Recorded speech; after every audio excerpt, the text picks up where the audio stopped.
Hi, and welcome to A Time to Thrill. It's me, your host, Amy Austin.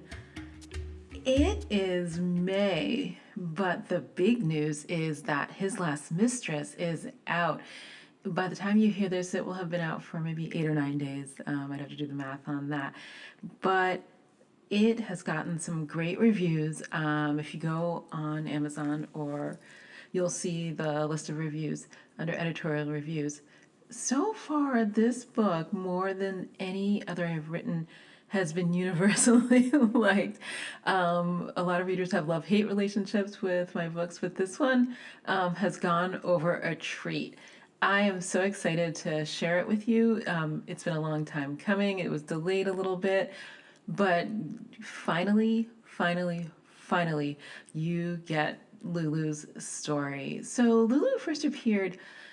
Well, okay, so the books are out of order, but in the Casey Court prequel, Disgraced, you get the opportunity to meet Lulu. So Lulu and Casey became fast friends in law school and best friends thereafter. And they share a lot of their lives. But I think one of the things that's sort of interesting about this is that Casey realizes maybe part of the way through this that maybe their relationship is one-sided, because Lulu certainly knows a lot about her life, and Casey maybe is the center of her own universe, the star of her own show, and she has not paid as much attention to Lulu's life. Now, I'm going to say, I think I go back and forth on this. Part of me thinks Casey could have been more involved, and part of me thinks maybe Lulu was reserved on purpose. I'm sure that at least I have had and have like a friends who are very like actively interested in my life, but when I ask about their lives, they're a little more reserved. And honestly, if they have boundaries around that, that's fine. But I would hate to think that they're going through something and didn't reach out for help. And that's sort of one of the issues here with Lulu. For her, I wish that she had been more connected to people in her life. She's got a large family. She's well liked, and I think that it would have behooved her to have had a greater circle of support. That said, perhaps the reason she doesn't have a greater circle of support is because of the relationship she's in. It's the two sides of a bad coin. She is isolated, but then maybe she gets more isolated. I don't know. You'll have to read and let me know what you think. One of the things that I really like about this story is it's one of the few that I've written that has like a big plot twist. I think I did it once, well, in an earlier book. I don't want to give it away, but in Without Consent, we talk a little bit about that. And then The Murders Began, there's a plot twist that sort of develops over an arc of 3 books. But this one has a twist, and almost everybody I've universally spoken with, especially in a lot of the podcast interviews, the person who read it didn't see the end coming. And that's something that's super gratifying as an author, to be able to keep people guessing until the last page. So if you haven't picked it up, His Last Mistress is available everywhere. It's also available in paperback for those who like a book. My son is one of those people who likes a paper book. I read one recently, and not sure I'm going to go back to that. You have to carry it around everywhere and move it around the house. And I have given up my late night reading positions. I used to have a whole world around reading books in bed, and now it's reading ebooks in bed. I never thought that would happen. That said, I aim to please, so the book is available both in ebook and in paperback. So this month, I have the joy of interviewing debut author Noel Stark. So I have to say, this is the funniest thing about the interview. So, we get on the podcast, and I was complaining about some noise outside. And the way I was describing it, something I must have said, she was like, wait, where do you live? So it turns out we live on the same street in Los Angeles. The street is maybe 2 miles long. I don't know. But that was interesting. That has never happened before. Who knows? It probably won't happen again. That's just oddest thing.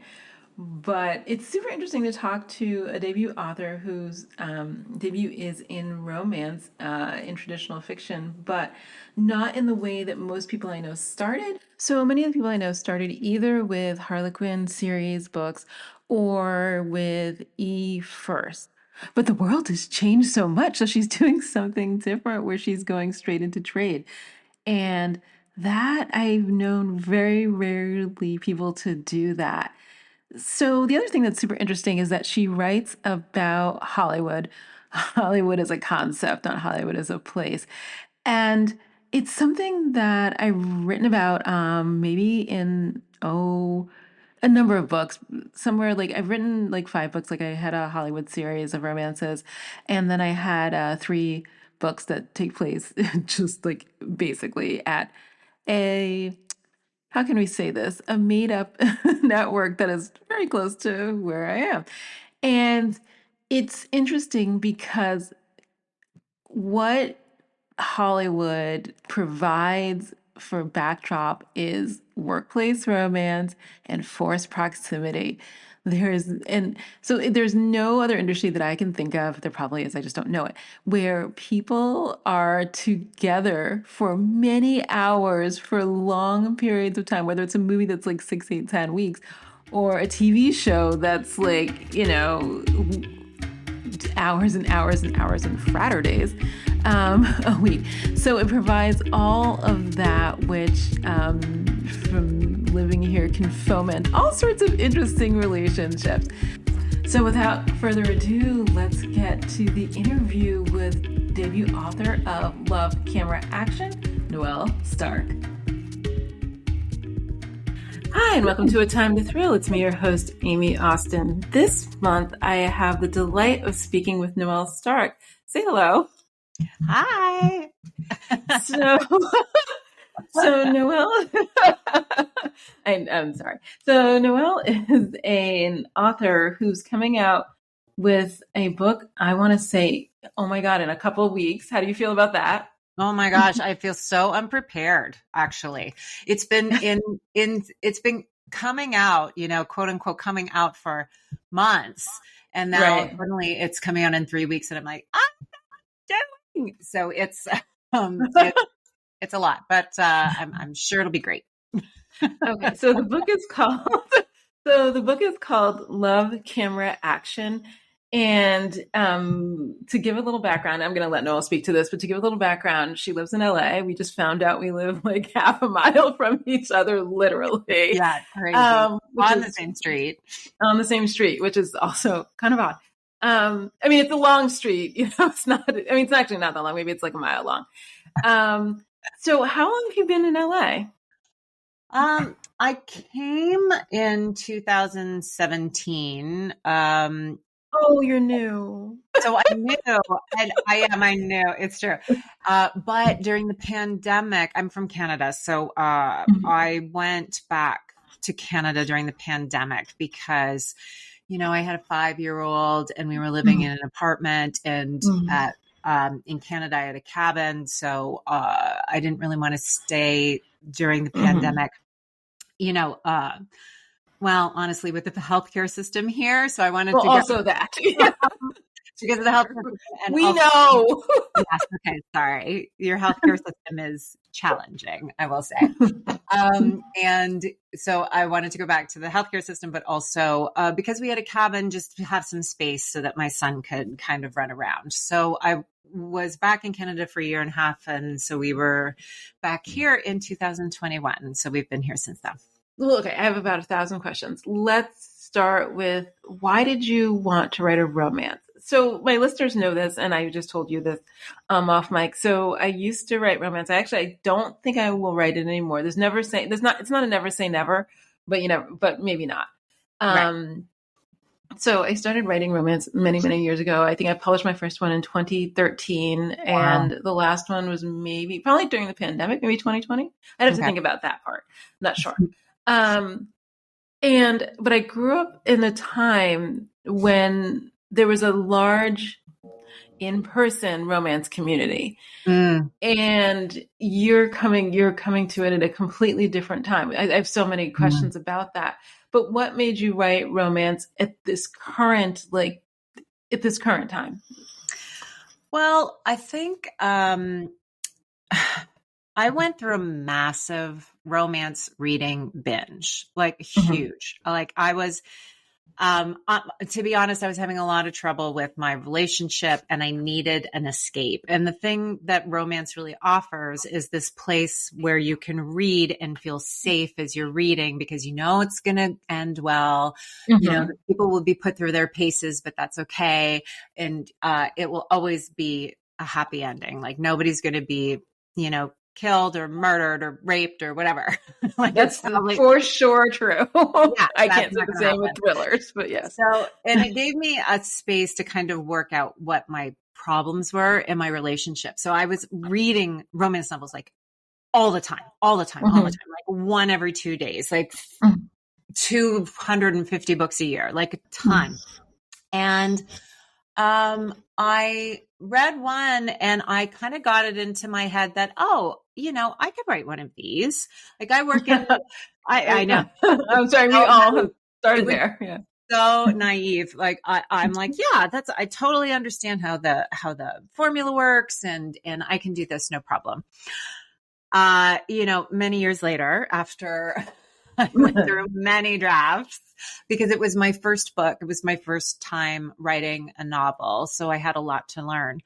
I was very pleased that it got picked up and is about to be published. So, it was sort of a whim. I often enter into a lot of my creative projects on whims. I think many of us do. Yeah, I think if we knew how much work went into them, we probably wouldn't do them. But the naivete, that sense of bravado kind of really helped launch me into it. And so I've always loved romantic comedies in films and I just really wanted to go into the novel space because also I had been working in TV and film for so long. And when you have an idea in film or TV, you have to talk so many people into believing in your project. You have to get money, you have to get energy, you have to get huge crews. Like it's a really big, big undertaking. And with novel writing, it's kind of just you. You don't like, of course you have help from editors or beta readers or family and friends. Of course you have that type of help, but you don't have to convince anyone about your story. You can just write it. And that was very, very attractive to me because I was tired. Well, it seemed like, honestly, it may be very freeing in the sense that, well, I mean, okay, so I've lived here a long time, and I know a lot of people in film and TV.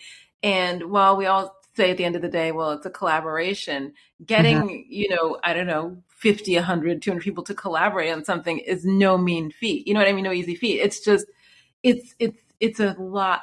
So did you come to LA to do television? Yeah, I came to LA to do television. I'd sort of hit a wall in Canada, which is where I'm from, which is, got a good, healthy industry, but I wanted to change things up and come down to LA. So that's why I came here. Yeah. So what did you do in television? Oh my gosh, I've done so many things. I've gone from the bottom, production assistant, locations assistant, casting. Not that casting's the bottom, but I was at the bottom of casting. Right up to producing, writing, directing. I was an actress for quite a long time. I was a musician. So I did pretty much every role you can have in TV and film in multiple formats. So, I've done a lot. Okay. Did you do, well, everything has changed so much. Did you do television in Canada? I did television in Canada and here. Yeah. So in Canada, were you doing, how can I say this? Were you doing Canadian productions or American productions or both? Both. Okay.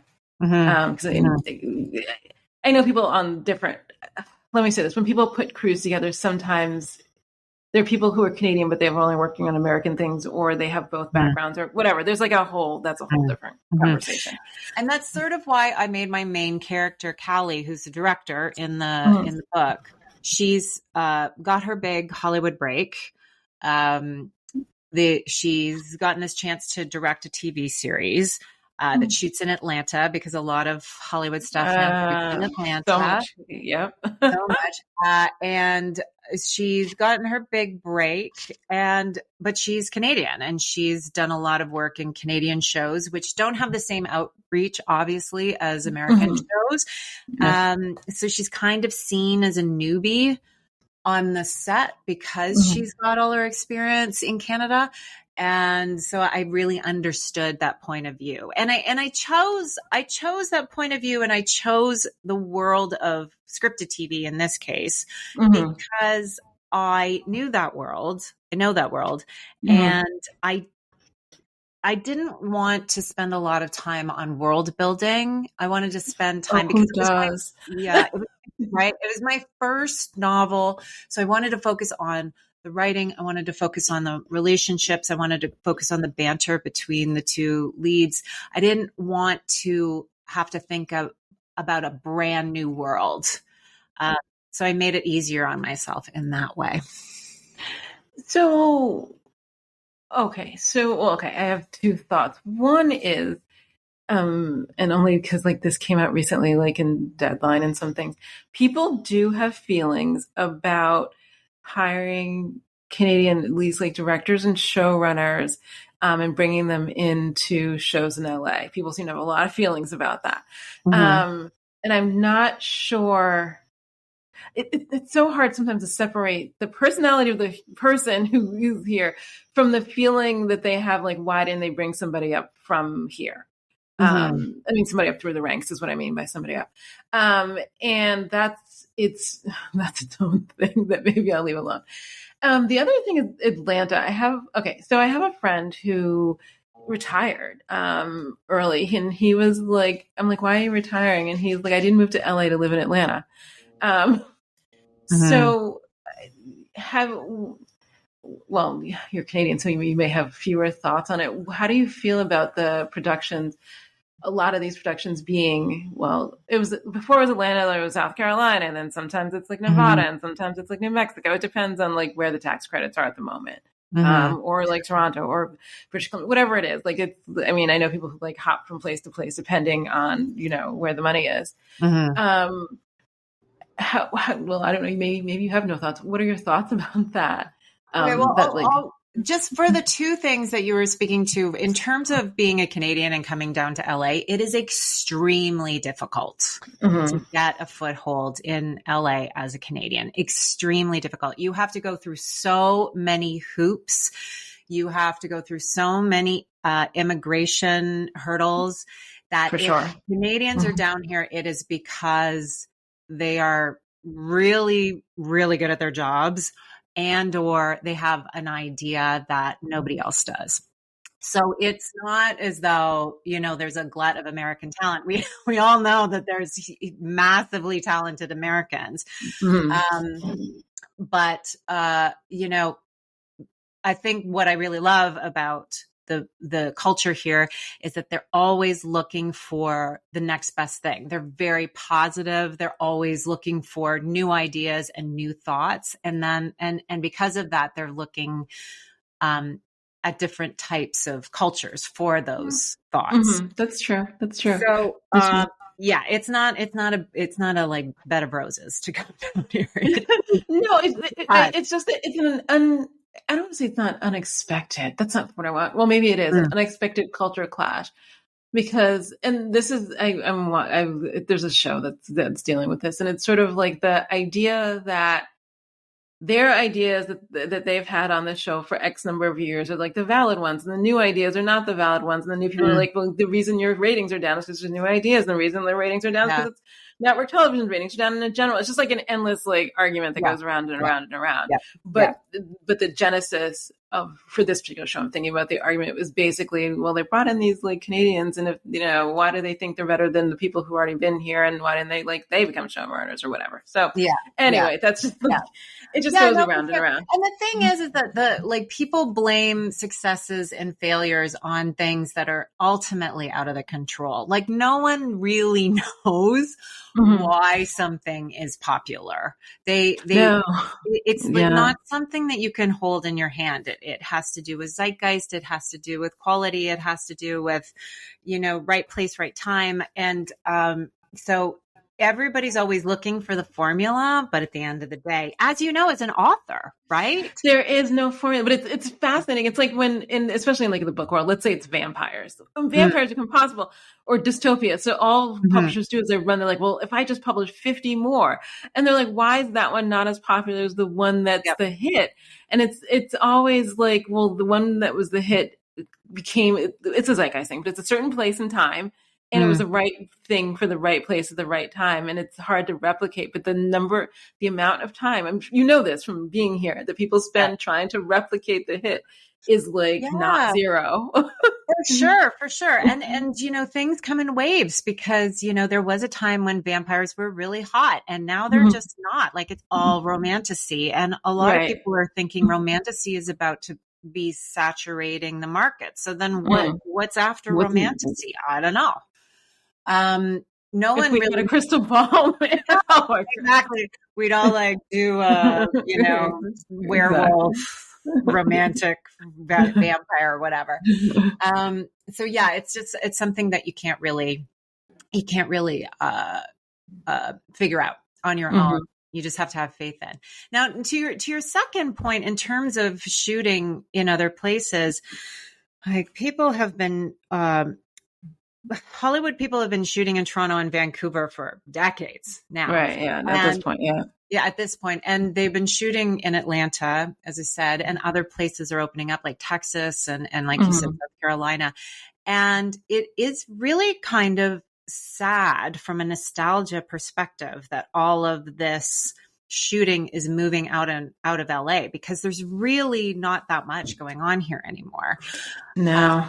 And that's very hard on the crews and the executives and the writers and the directors and everybody. And, but it's not, I can't say it's a good thing or a bad thing. I'll say it's a capitalist thing. Well, that's the bottom line, honestly. Yeah. Movies need to save money and these other places are giving them breaks. And that's why they're moving out. Now, whether you think that's right or wrong, that's why it's happening. Right. I'm on board for bringing back production to LA, but it's not going to come back until California kind of notices that this is a problem. And Governor Newsom is already offering, hoping to budget more kickbacks for production. So we'll see. But it feels like a little bit of an end of an era, which is very sad to me. It's odd. It's just odd. It's one of the, like before we were recording, I was just talking about like in Los Angeles, it seems always, but right now they seem to be like knocking down a lot of houses and building larger, newer ones. In the neighborhood I am, in the neighborhood I was in before, either way. And sometimes I drive down the street in LA and I think to myself, this is nothing like the place that I moved to.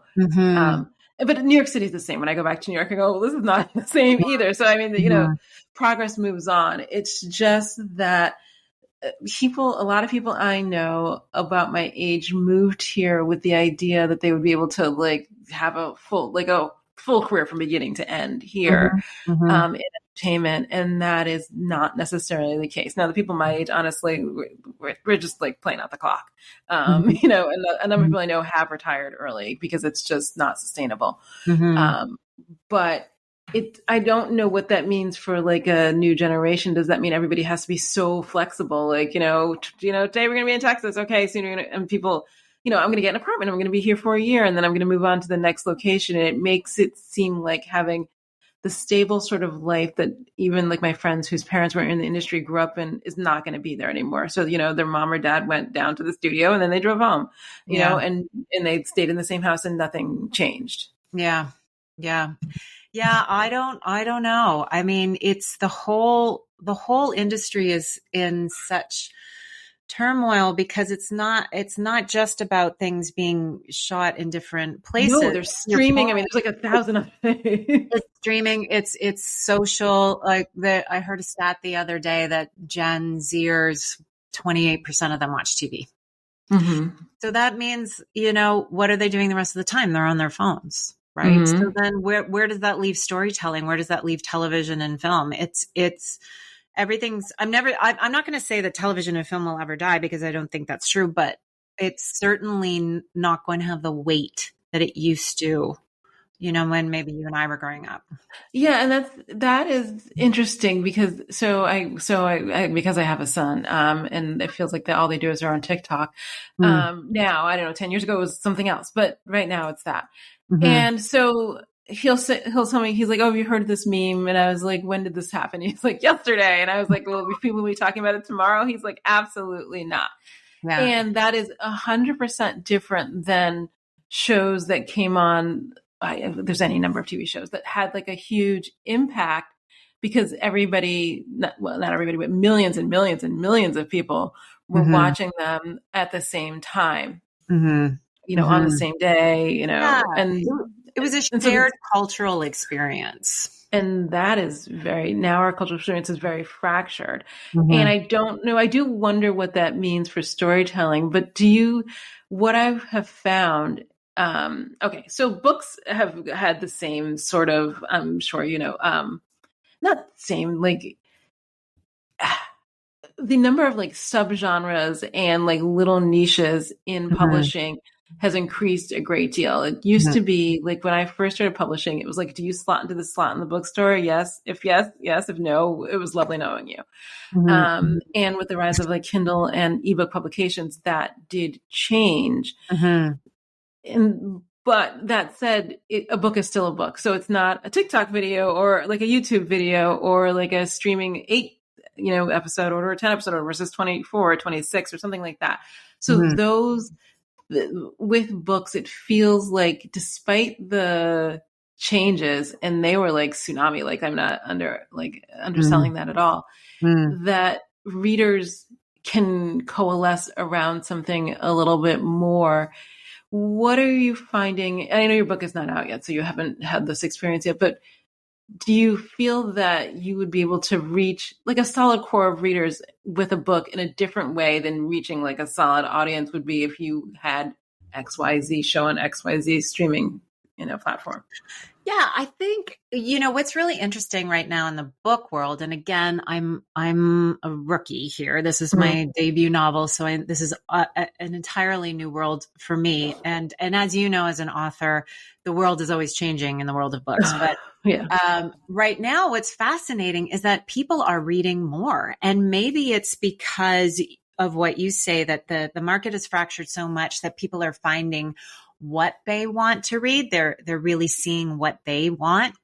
But also, I think this is my own opinion, but I think the younger generations are looking for some things that are slower because their TikTok culture is so fast that they're looking for other ways to consume stories that are slow. So, I'm on TikTok, I'm on Instagram, and I see so many people talking about books, and it's so positive. They're really into it. They've made these huge communities in Bookstagram and Book Talk, and they're really talking about books. And it's a person-to-person sort of community where, it used to be very top down, as the publishing houses would say this book is coming out and you'd go to your bookstore and and you would learn it from the trades. But now it's like all word of mouth, and it's very interesting because you can get a good push on your book. And I hope I can get a good push on my book because it's, It's a rom-com. It's a side of Hollywood that you don't usually see. You know, most Hollywood romances focus on the actors or sometimes the writers, but this is Mm-hmm. about a director and her director of photography. So Right. it's very crew based. It's very much in the set world. So you see the machinations of what's going on in the set. So I'm hoping that will, find its own audience as well. It's very steamy, and I'm hoping it's funny and all those kinds of things. So it'll hopefully find its audience. But the thing is that, it probably will find an audience because there's an audience out there for everything. Like There is. I don't know if it's dating. shocking or not. I can't ever decide because publishers always said in the back when it's very top down that there's no audience for this. And then ebooks prove that there's a huge audience for all sorts of things that you never thought there was an audience for. Oh my God. So much. But then, well, let me ask you this. In the world now where there's whatever now, I don't like to think about these numbers, whatever number of books on Amazon or whatever it is, do you think now that the discoverability or having people find you is a challenge? Oh gosh, because there's so many books. Like you must feel this as well as an author, that it's really hard to get visibility because there are so many indie authors. There's so many people vying for attention. That yeah, it's also a fragmented marketplace in terms of marketing. So Oh, that's true as well. Yeah. yeah. So it's a challenge just like anything else. Like even though people are reading more books, there are more books out there. Books to read. That's Yeah. Yeah. So, I don't know. It's all new world stuff. Like the one thing about working in the TV industry that really teaches you is flexibility. You have to be moving all the time. You have to be learning new things all the time because every show is different. Every production is different. You're very much attuned to the marketplace or to what people are liking creatively. And so you have to be flexible. And so, this is just another new thing to learn. That is true. Okay. So I have two questions, but let me start here. I had a conversation with someone earlier, so I'm thinking about this now because he was asking me, okay, so I had a conversation with someone and he was asking me what advice would I give new authors, and that I don't know. But one of the things I said is that I was talking about building community. So now I sound like an old person. Back in my day, the romance communities and writing communities were very robust and robust in terms of being in person and robust in terms of like NaNoWriMo yesterday announced that their nonprofit is closing, and RWA had its own scandal, and so the robust communities that I used to take part in are gone. Yeah. For the most part. But that said, I have built my own community during that time. And so I'm still close with lots of those people. Oh, that's cool. So there's any number of authors I could reach out to on any given day because I knew them when. So I guess the question, and so when he was asking me this, I was thinking about it a little bit. How have you built or will you build community as a romance writer in a world where even community is somewhat fractured? Yeah, it's such a good question because when I started writing, that's when the RWA scandal hit. And so I really noticed just from an outsider how fragmented the romance world became because of that scandal. And I think, and when that went hand in hand with the pandemic and you couldn't meet people in person anymore. So I've only, as an author, I've only known this sort of fractured, community. And then on top of that, personally, I'm a single mom. I work full time. I'm an immigrant in a new place. And, so I don't have a lot of time to build community. Okay. And so what I've done is when I find someone that I really love, I hold on to them with everything that I can. And, I was part of Pitch Wars. I don't know if you know. Yes. Yeah. Pitch Wars. So I was part of the last round of Pitch Wars because Pitch Wars also closed. That's and true. Pitch Wars had a very robust Discord community, and I was very grateful to get on the tail end of that. But I held on to my Pitch Wars mentor, who is now my book coach and my editor. I held on to the people that I met there very closely. And that's kind of what you have to do, I think, because the world is so distracting. There's so many things you can be doing and so many ways you can go that I just held my friends very, very close. Okay, that's fair. Okay, I'll ask this. Are you working on another romance? Because one of the things that I think I learned early on in the romance community, and this is a different publishing that was like back when Harlequin was king or queen or whatever, and, writing rapidly for certain lines was a whole thing. Do you feel, and I understand like a job and a kid, like a whole separate thing, but do you feel a push or an urge to already be working on the next one? Yeah, I mean, yes, because I think well, first of all, I'm kind of compelled to do it. I have a little bit of a compulsion to write these stories. So I have like an internal drive to do it, not an external one. But I think you have to, and you could speak to this too, I'm sure, like you have to be thinking about what the next book is because, I'm building a new world here. I'm building brick by brick a new world with this book, and it will hopefully launch another and another. So when I finished this book, writing it, and it went out on submission, I immediately started working on another one, and it was on another different vibe. It was a romance, but it was more speculative fiction, because I thought if my first novel didn't go, then there would be no point in me writing the second one because that series, maybe wouldn't be successful. Yeah, there's that. Yeah. So I started another series, and then I just finished a book proposal for the second book in the series of my first book, if that makes sense. So yeah, I'm always planning. I'm always pushing to write more as much as I can. Like you can only do what you can do, right? But I know there's only everybody gets 24 hours in a day. I would like 26, but apparently nobody's going to give me a couple extra ones. Yeah. So you said you went through a romance reading binge. Well, let me ask you, what years were that? Because I'm just trying to get a sense of what era of romance that was. Because I started reading romance in the, I read 70s romance, 80s, 70s, like from like my grandma's house, 80s romances when I was old enough to get them myself at the library. And then from there on. Yeah. Well, okay. So I had two phases, and one was when I was quite young, because my older sister read romances, and I used to steal them from her and read them in secret. So when I was like 9 years old, I was reading these very bodice ripping historical romances where sometimes I go back and read them and I'm like, eek. I know. Well, we all know that not everything has held on. Let's just say that. No. Yeah. Let's say we made some good choices later. So when I was really young, I read a lot of romances, like up until I was a teenager, like an older teenager.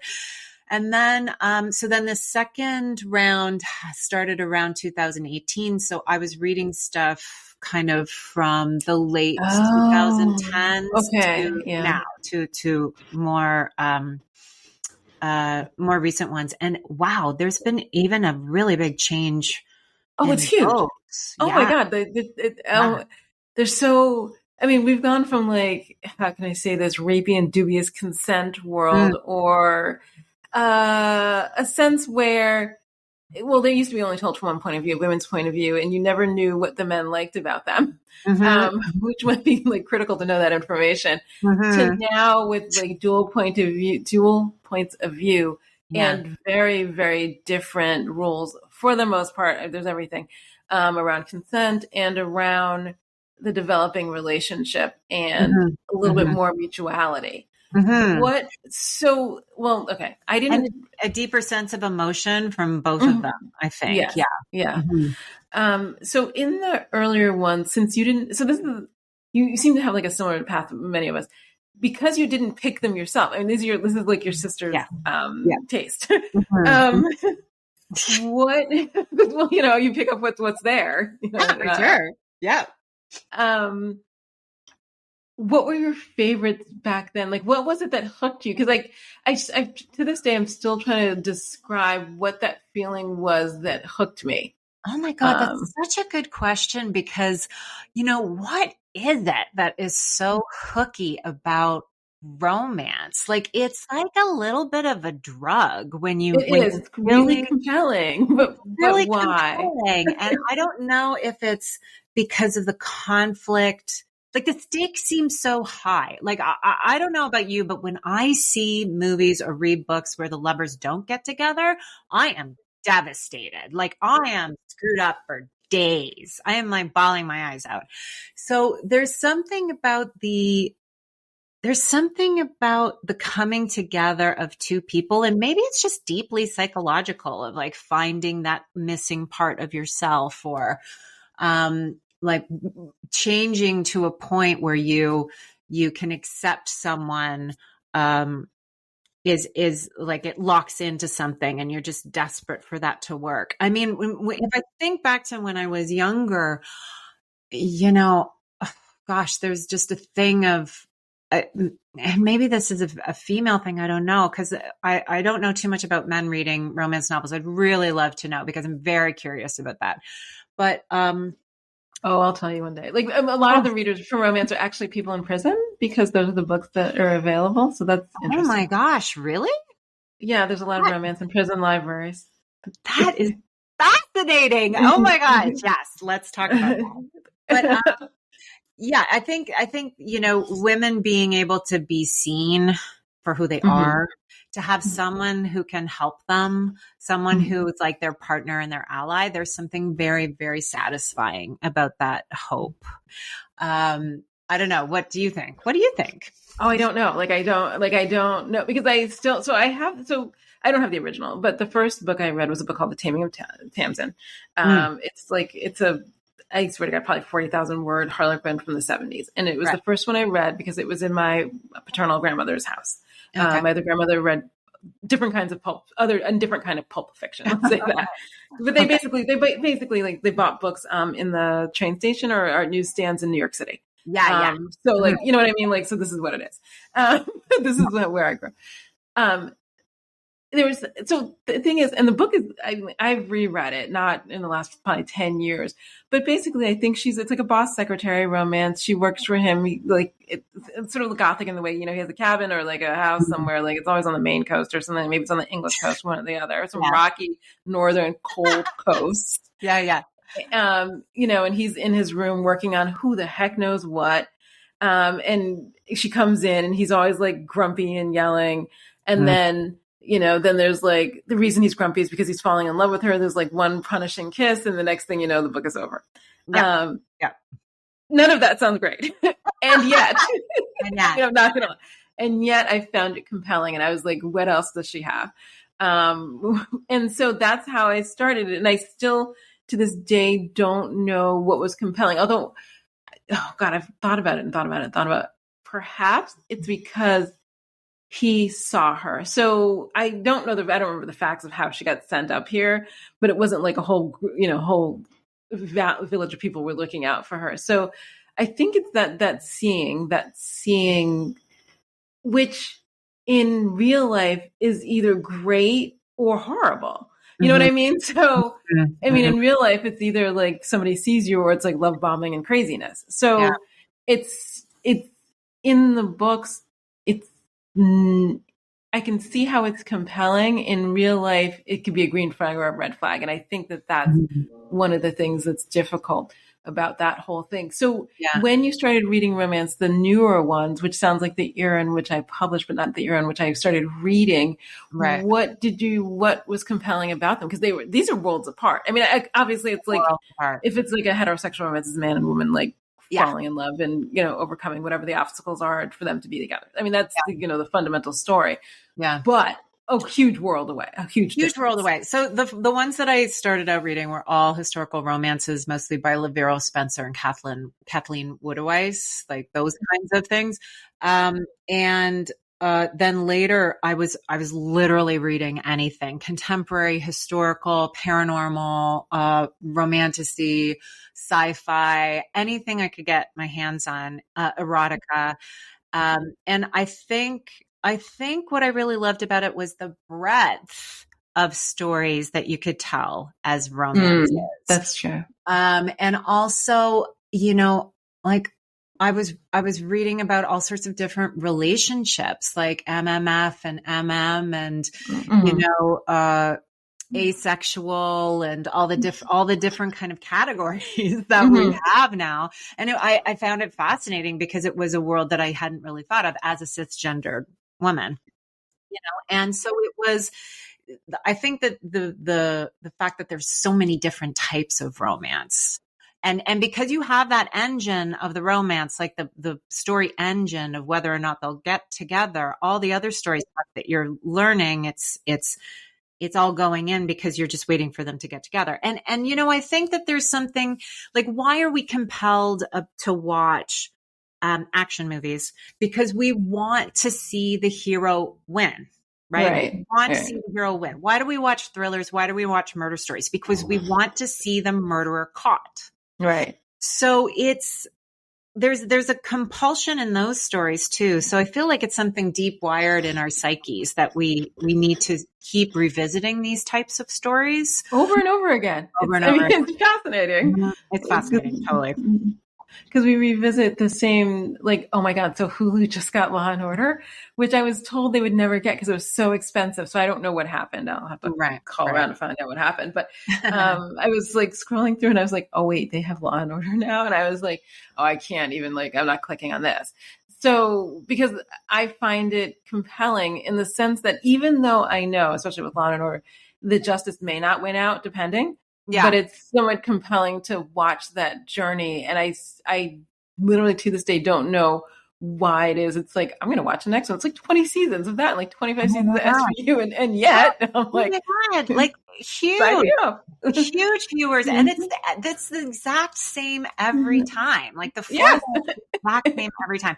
And yes, like maybe 1 out of 10, the killer or the rapist or whoever doesn't get caught, but most of the time they do. And it's really just about seeing the puzzle. So, with romance, it's the same. Like, what's the puzzle of two people getting together? What's the puzzle that they have to give and take for each other and change for themselves? This is the difference I find about new romances is that the characters need to make their emotional change within themselves before they get together with the other person. Whereas I think in earlier ones, the other person was the answer to their problems.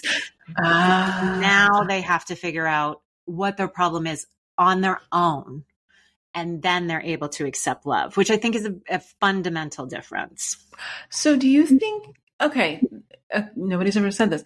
Do you think that evolution is playing out in real life? Because what I'm finding, and this is from too much TikTok that people send me, unfortunately. So, so there in real life in the US right now, I'm not going to speak to other countries because everybody's got their own thing going on. In the US right now, there is, and I'm going to say this, a so-called male loneliness epidemic, wherein the solution is posited often as if a woman would just, marry them, have sex with them, whatever. I don't know what they want women to do, but come save them. But women, on the other hand, are in America right now seem to be going through a different journey where they're trying to figure out for what they can change or fix, not necessarily heal, let's just say, about themselves to become a more compelling partner. And those are a mismatch. And those narratives. And it feels like the one narrative now it feels like the one narrative is the 1970s. Well, if he could just find a wife, and maybe a child, and you're like, okay, and then what? And women are like, if we could just just evolve and then meet each other. And I'm like, these people can't even date each other because they're not on the same, they're not in the same world. Yeah. That's interesting. I wonder if, because what you're discussing in evolution romance is maybe in evolution women as they predominantly write romance. And I wonder if there's going to be a similar evolution in men in that world to figure out on their own what it is that they need to change or not change, or figure out what they need to figure out in order to be in a successful or healthy relationship. Yeah, it's such an interesting topic because a lot of people are talking about that. Like there's so many books about women leaving their marriages because they're exhausted, they can't take it anymore. And then there's so many, this idea of male loneliness. I'm very curious, and I put this in my books. If I'm putting it in all of my books that I'm writing, is the idea of male toxicity and how do you fight against it as a man? Like, what are men supposed to be doing in the new world order? And I think about this because I have a son. You know, you have a son. Right, yeah. I have 2 stepsons as well who are in their 20s and they're facing this kind of stuff. And it's, I think men just don't really, they've been told all their lives that they just need a wife to look after everything and that it'll be fine and they'll get a job and everything will be great. Right. But we're not living in that world anymore. And I think men don't know what to do. And they haven't really been taught what to do. Right. And but then, so the question is, are they going to figure out themselves or, because I was watching something about this maybe last week. And it was 2 men talking and I don't know what the podcast video, I'm not sure what I was watching. And what I was looking at, and they were trying to figure out, they're like, well, who's going to tell them? Like, they're like, who's going to, and I was like, I feel that this is a conversation the 2 of you should be having because I don't know, I only have 1 son, so, you know, it is what it is. But, and I talked to him about, we talk about it a lot because some of the things that people say at school, and these are like 15-year-old children, so, you know, it is what it is. But some of the things people say, I'm like, oh no, that's a no. And oh yeah, that's a yes. But like, we do talk about that a lot. How people talk about relationships, how people talk about girls and women, all of those kinds of things. But I only have the 1 kid.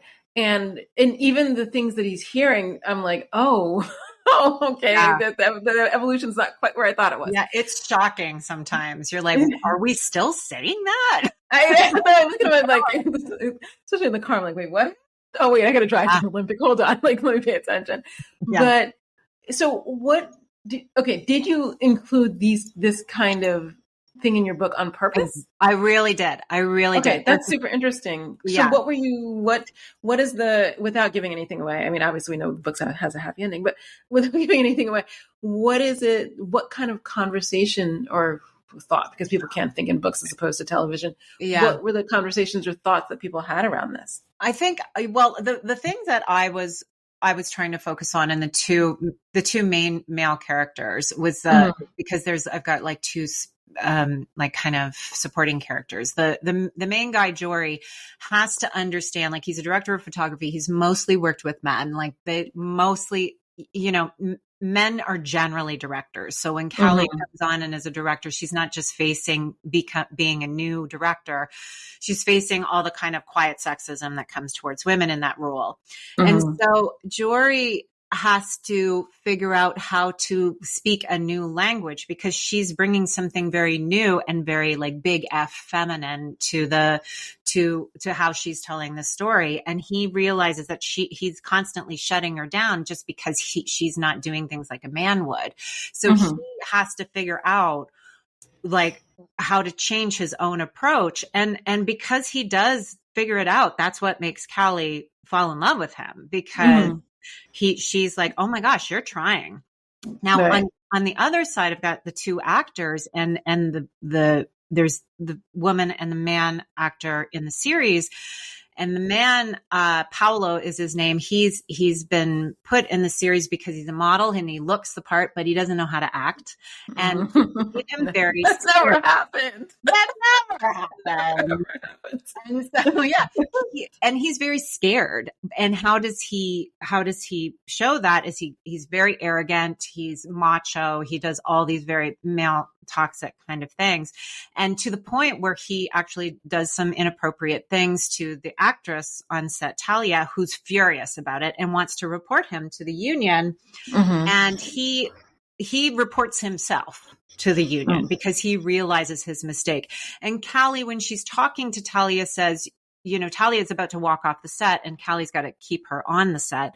And she says, you have to decide what is right for you. But I would look at Paolo as, a guy who's done something wrong, but now he knows that he's done something wrong. He's taking responsibility for it. And he's the type of guy who probably didn't have any ill intent and is trying to learn a different way. And then Callie says, I think this is really important, but Talia, it's not your job to teach him what the right way is. And I think, I think that's a thing that we hear all the time. Like the women have to teach the men how to do things. You hear it about, race. It's like, oh, well, if that race would just teach us how to be with them. And I'm speaking from a white person's perspective, why don't they teach us? It's like, it's not their job to teach us. It's not women's job to teach men. Men just have to read a book and figure it out. Right. I hear they have more leisure time, so I think they have the time to go find a book. They have so much more leisure time. So I think that that's an important distinction to make, is that the men need to change and they kind of have to put in the work. I wonder if the world is a lot of moving parts. And there's a lot of noise, especially in our 24/7 news cycle. And I do wonder if that's going to happen, like just speculatively, it's not every day I wonder, but I do wonder kind of from time to time, whether that's going to happen or what is going to be that shift. Because, and I'm not saying like we have 8 billion people, like I don't think our population's like going to suffer. Like I don't think that's the biggest problem. I mean, I know that like Western countries have obviously much lower population growth, and the French are like, look at our problem. I mean, that's a whole thing. If women were just, oh my God, I watched this documentary over like maybe 2 summers ago, like a mini, like maybe 20 to 40 minute documentary when I was in France a couple of years ago. And they were like, the French are having like the declining birth. And the solution was, I swear to God, they're like, well, if women would just like marry these men and then have children, but then go back to work because we need them to prop up the social, safety net. And I was like, oh, that sounds like 4 jobs. I was like, if I lived in Europe and I had like healthcare, I might opt out of 3 of these jobs. Exactly.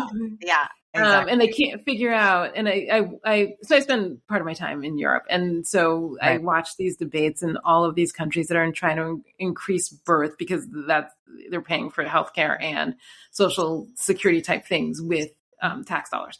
And you need, people to work to have tax dollars in the capitalist system. So I watch them have these conversations, and the bottom line is always, well, if women just did more, then we could carry this. And I'm just like, I don't know if you're going to get us to sign up for that. I know. And I think, I do, and let me be clear here. I love men to death. I am a cisgendered woman. I'm het, and I love men to death. I have so many men in my life. I'm not bad mouthing them in any way. But they do need to figure stuff out. And, I think we're all seeing the pendulum switch with like go from back and forth, where I think men were trying to figure it out and then got very angry that they had to figure it out. And we're kind of in that. I know, and I'm not a fan of that particular phase, and so then I'm hoping, I'm aging, so my time is short on the earth. I mean, that'd be forever. I do wonder, then is it going to switch back? Because the anger is not going to get you more women. Like it's not going to get women to do more things. I wonder if that's going to switch back, and then that's going to change. And I honestly think it has to. And if you look at historical changes over the years, even just 50 years ago, where we were, like men and women were in a radically different place. And the pendulum will always be moving, but I think we're moving towards more unity. I have faith that we are moving towards that.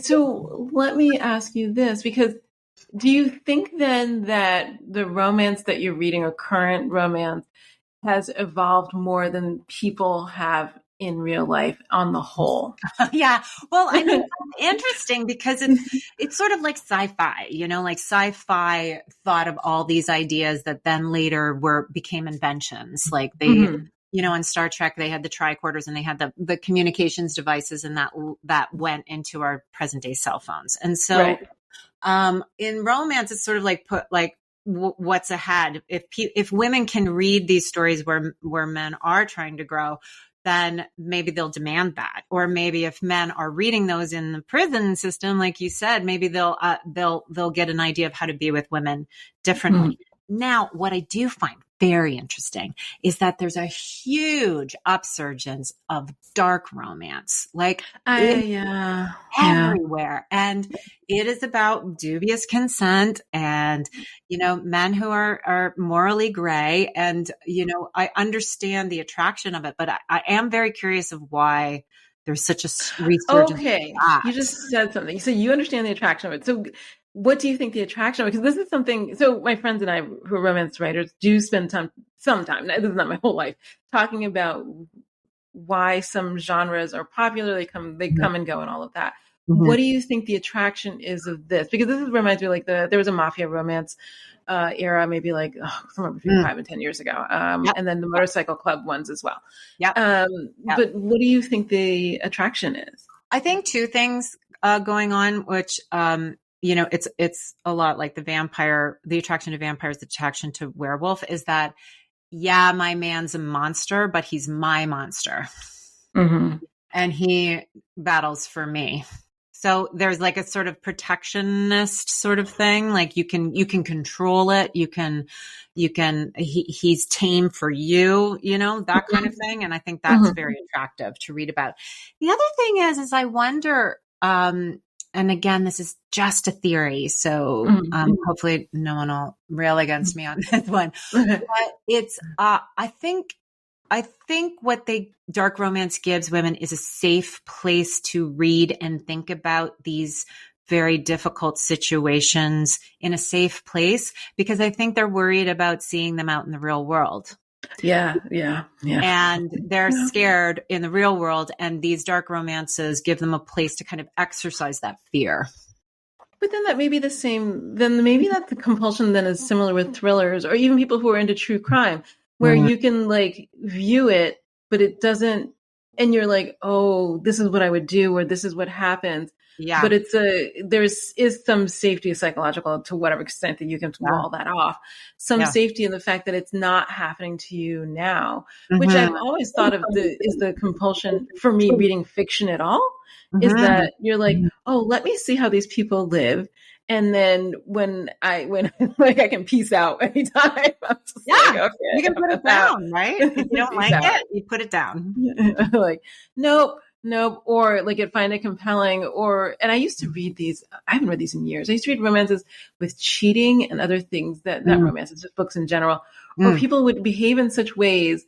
It was step parents and cheating. There were two things that sort of triggery that were like, oh, these people are just being really awful, but I didn't have to live the awful. Yeah. And you can have, it could elicit or gen up all these feelings that I wouldn't have to have in my real life, because I don't know if I could take it, honestly. Right? Yeah. Like if you were ever in that situation, it would be a horror show. But those books let us kind of be in those lives, like you said, to say, well, what would I do in this situation, or what would I say?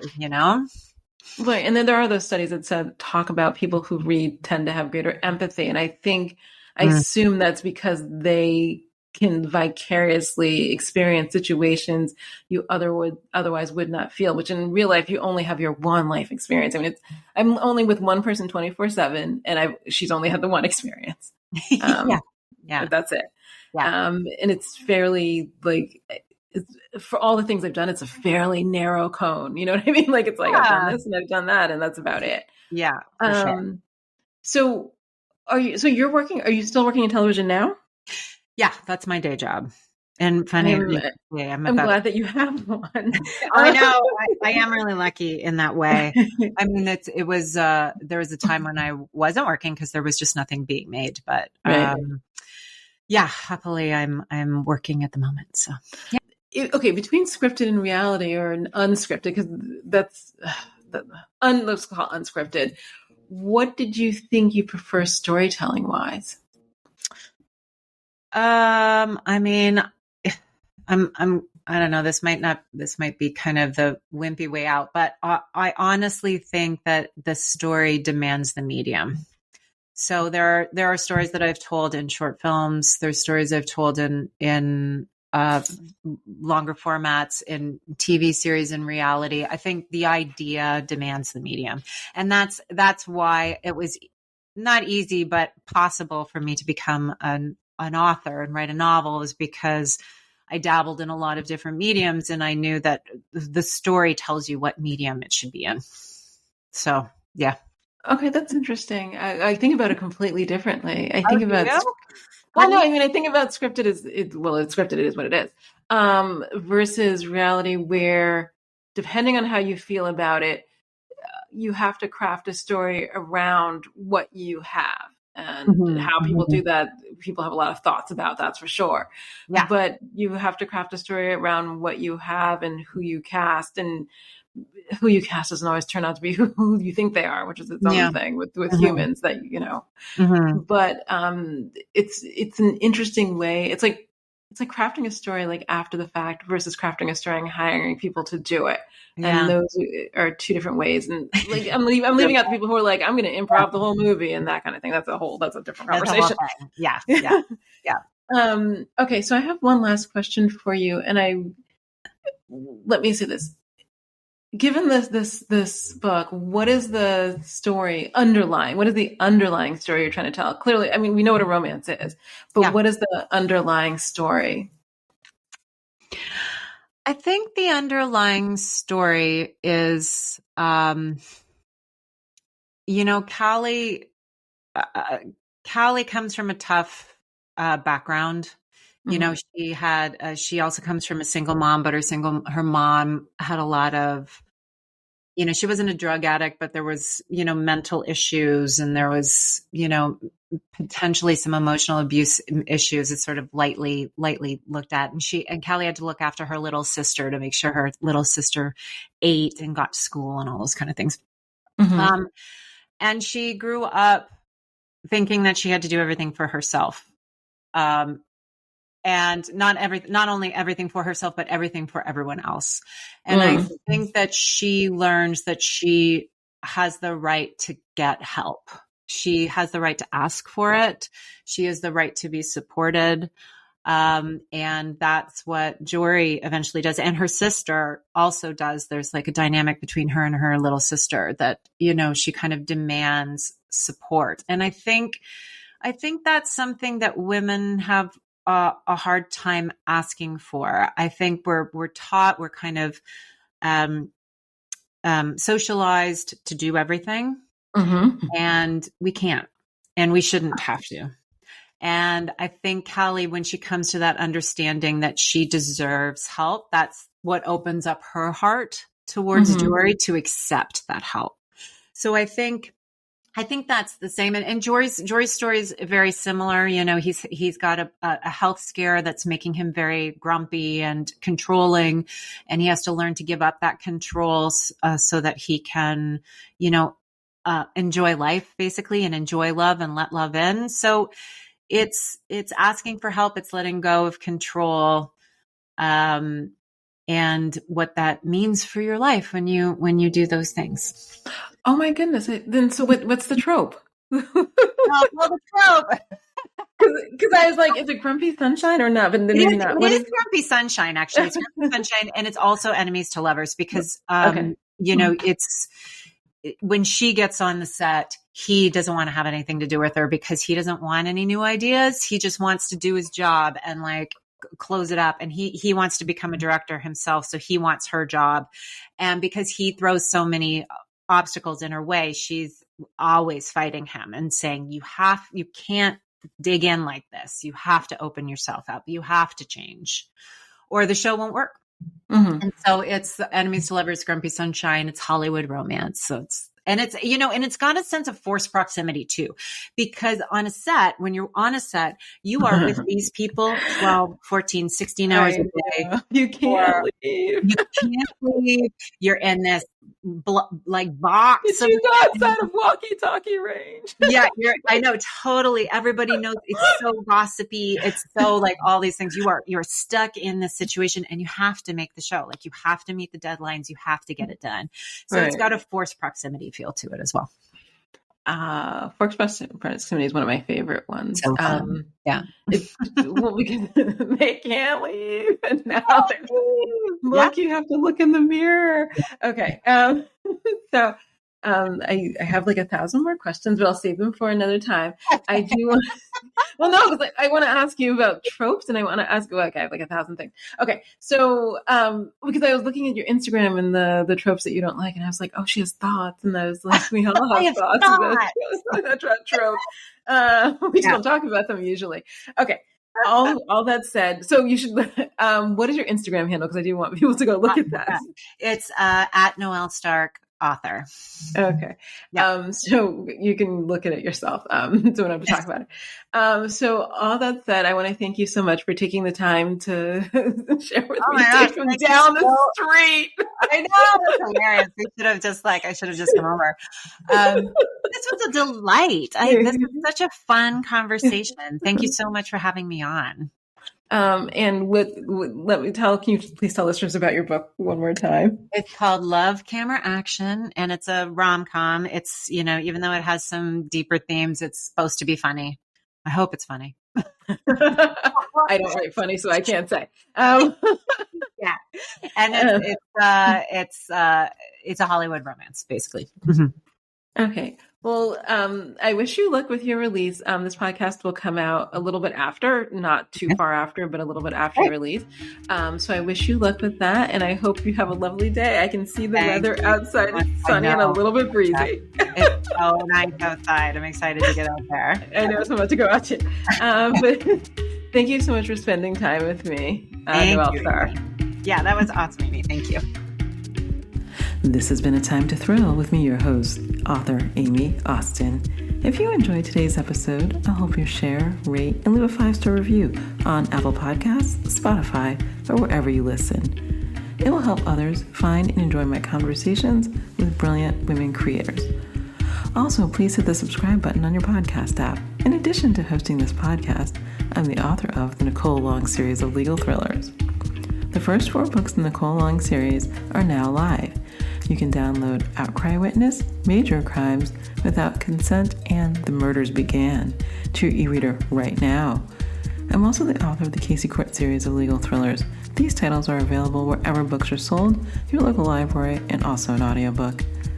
My next book, His Last Mistress, is available on all ebook platforms right now. Also follow me on Instagram and Facebook at Legal Thriller Author. You can find me on TikTok at Social Thriller Author. You can also find this podcast on Facebook at A Time to Thrill. Thanks for listening, and I'll be back with you soon with more great conversations.